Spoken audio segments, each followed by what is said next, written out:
Bonjour à tous et bienvenue sur la chaîne J'alimente ma santé. Alors on m'a demandé de faire une vidéo un petit peu plus précise sur le cycle menstruel féminin.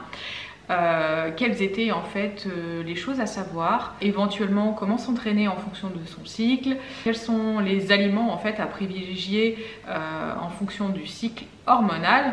Donc on va essayer de voir tout ça ensemble, de dégrossir un petit peu les choses.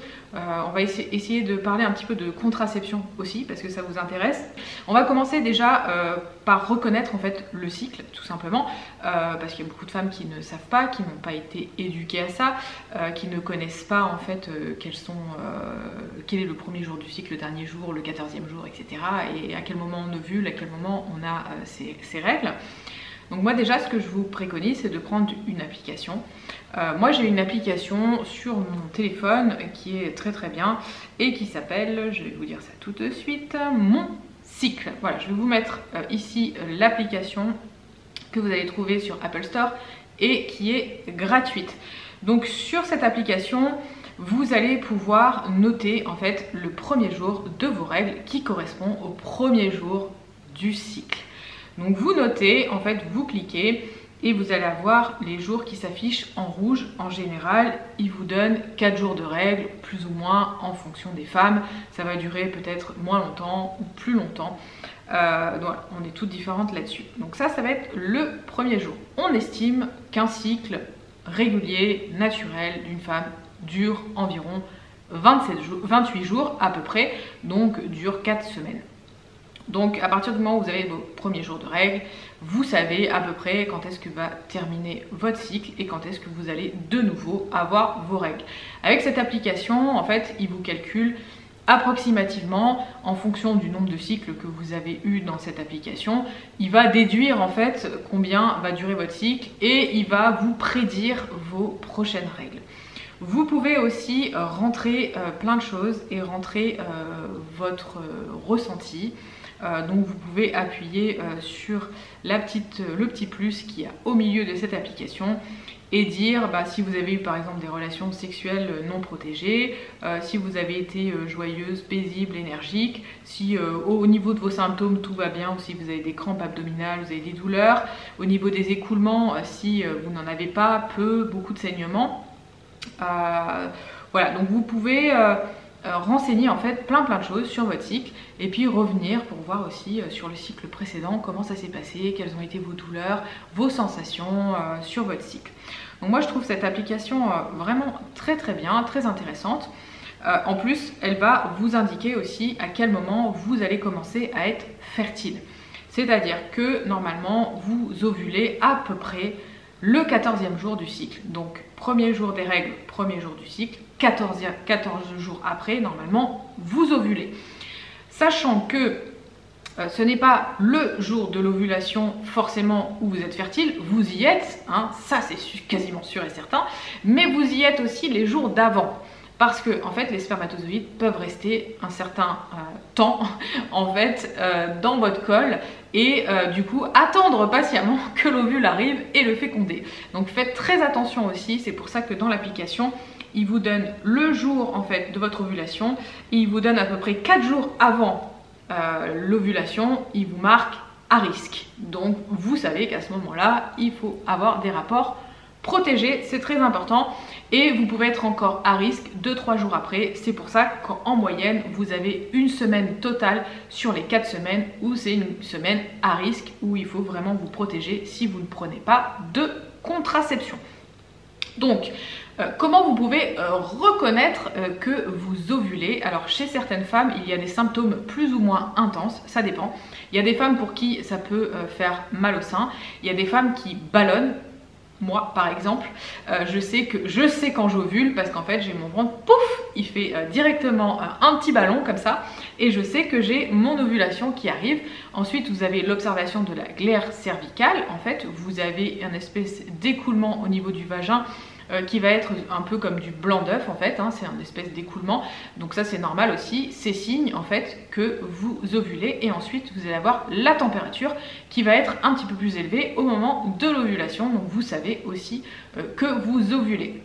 Donc avec ces différentes observations, on peut savoir à quel moment on ovule. Alors ça peut être intéressant aussi quand on a envie d'avoir un enfant, ça peut être intéressant aussi quand on n'a pas envie d'en avoir, justement pour faire très attention et observer en fait comment est notre cycle.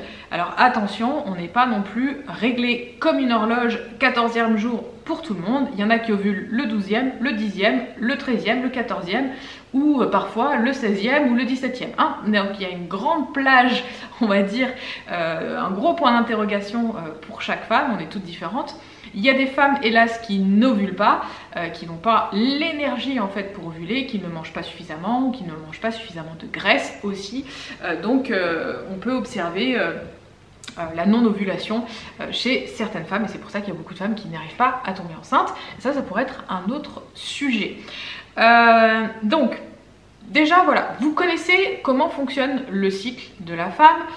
Voilà, vous avez vraiment ces deux phases, la phase avant l'ovulation, la phase après l'ovulation. Et ça c'est important aussi de voir la différence. Donc à partir du premier jour des règles jusqu'à l'ovulation, c'est ce qu'on appelle la phase un peu d'euphorie où on se sent quasiment le mieux. Donc à partir du moment où on a ces règles, on évacue, on commence petit à petit à se sentir de mieux en mieux. Donc là ça va monter jusqu'à l'ovulation, on a cette espèce de pic où on se sent forte, on se sent puissante, on se sent super bien, on a de l'énergie, etc. Et c'est cette phase-là en fait qui est la meilleure pour faire des performances, pour faire des progressions, surtout à la salle. Donc je vous invite, si vous avez des PR à faire, c'est à ce moment-là. Si vous avez des charges que vous n'avez encore jamais portées, allez-y pendant cette phase-là. C'est des phases en fait où vous pouvez forcer, porter plus lourd, vous avez plus d'énergie, vous avez plus de peps, donc allez-y, la force est vraiment différente pendant cette phase-là par rapport à l'autre phase. C'est une phase aussi où vous supportez mieux les glucides de manière générale. J'ai remarqué la plupart du temps que l'insuline était beaucoup plus stable. C'est des périodes en fait où on a très peu envie de faire des craquages. Notre insuline est vraiment très bien, la tolérance aux glucides est très bonne. En revanche, à partir du 14e jour, c'est là en fait où la tolérance aux glucides va commencer un petit peu à décliner. C'est là où l'énergie aussi décline jusqu'au premier jour des règles, où on va se sentir de moins en moins bien jusqu'à arriver au premier jour des règles. Donc cette deuxième phase, vous pouvez l'utiliser aussi petit à petit quand vous vous sentez de plus en plus fatigué pour faire vos séances en fait où vous allez décharger ou pour travailler un petit peu plus le cardio, l'aspect cardiovasculaire. Parce que dans cette deuxième période, en fait, c'est la période où on tolère le moins les glucides. On va moins bien tolérer les glucides, plus on se rapproche des règles et plus en fait le rapport avec les glucides est difficile et plus l'insuline est perturbée également. Donc c'est toujours bien en fait pendant cette période de réduire peut-être un petit peu ses glucides et dans ces cas-là d'augmenter ses lipides parce que en fait la sécrétion de corps jaune etc. demande aussi un petit peu plus de lipides. Donc quand vous allez avoir vos règles, etc. C'est pour ça que souvent vous avez ces espèces d'envie de manger du chocolat, de manger gras, de manger un petit peu plus et vous avez ces espèces d'appel au sucre parce qu'en fait votre insuline est un petit peu déréglée pendant cette deuxième phase.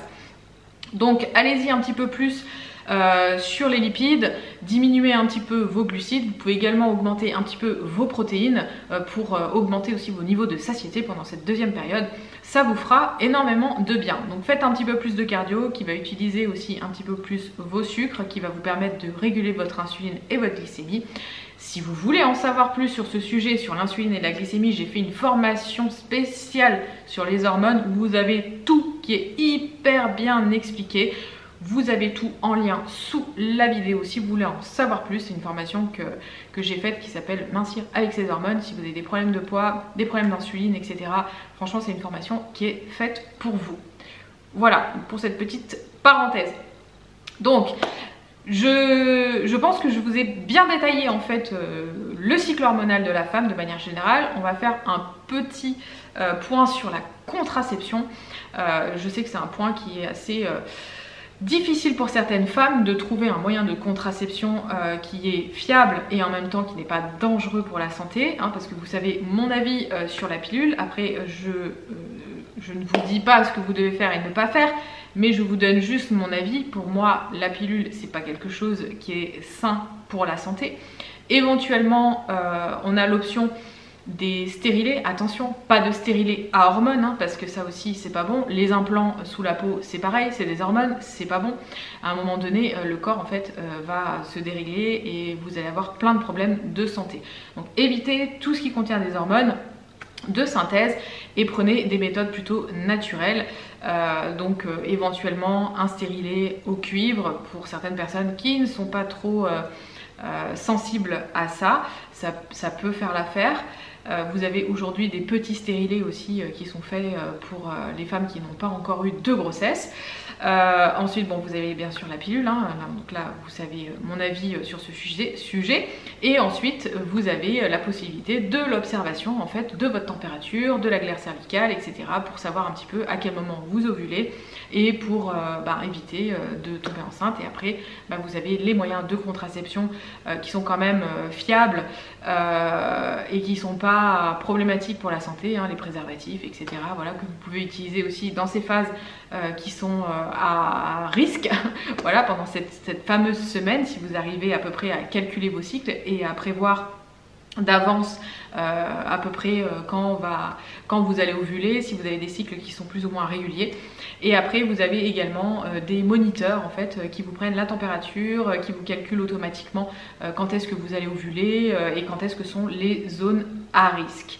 Voilà, donc je pense que j'ai fait le tour sur le cycle de la femme, le cycle menstruel de la femme, sur comment s'entraîner en fonction des phases, comment manger en fonction des phases et comment reconnaître un petit peu son cycle également et limiter les fringales pendant la période où vous allez avoir le syndrome prémenstruel, un petit peu avant les règles, pendant les règles et des fois un petit peu après.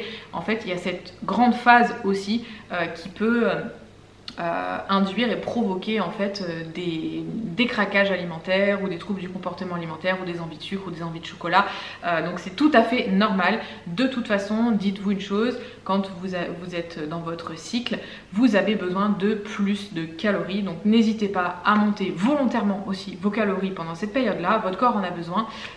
Il est stressé pendant cette période, donc il a besoin aussi d'avoir un petit peu plus de calories pour pouvoir sécréter ce qu'il faut. Vous avez une perte également de sang, de fer, etc. Donc pourquoi pas aussi manger un petit peu de viande rouge pendant cette période pour limiter en fait les pertes. Donc voilà, n'hésitez pas à monter aussi vos calories, vos lipides et vos protéines pendant la période de vos règles pour limiter au maximum aussi les envies de sucre, les craquages, les TCA, les crises de boulimie et compagnie. Voilà pour tout ça. Si vous avez aussi des suggestions, pourquoi pas en commentaire, allez-y, faites-nous part aussi, vous peut-être, comment vous vivez votre cycle, comment ça se passe dans la première période, du 1er au 14e jour, du 14e au 28e, comment vous vous entraînez aussi, si vous vous entraînez en fonction de votre cycle, si vous faites attention à ça ou pas du tout. Est-ce que vous avez remarqué aussi que en fonction de comment vous mangez, comment vous vous sentez aussi, peut-être avec une répartition en glucides et en lipides différente en fonction du cycle. Voilà, n'hésitez pas à nous mettre tout ça en commentaire, je vous lirai et je vous répondrai également.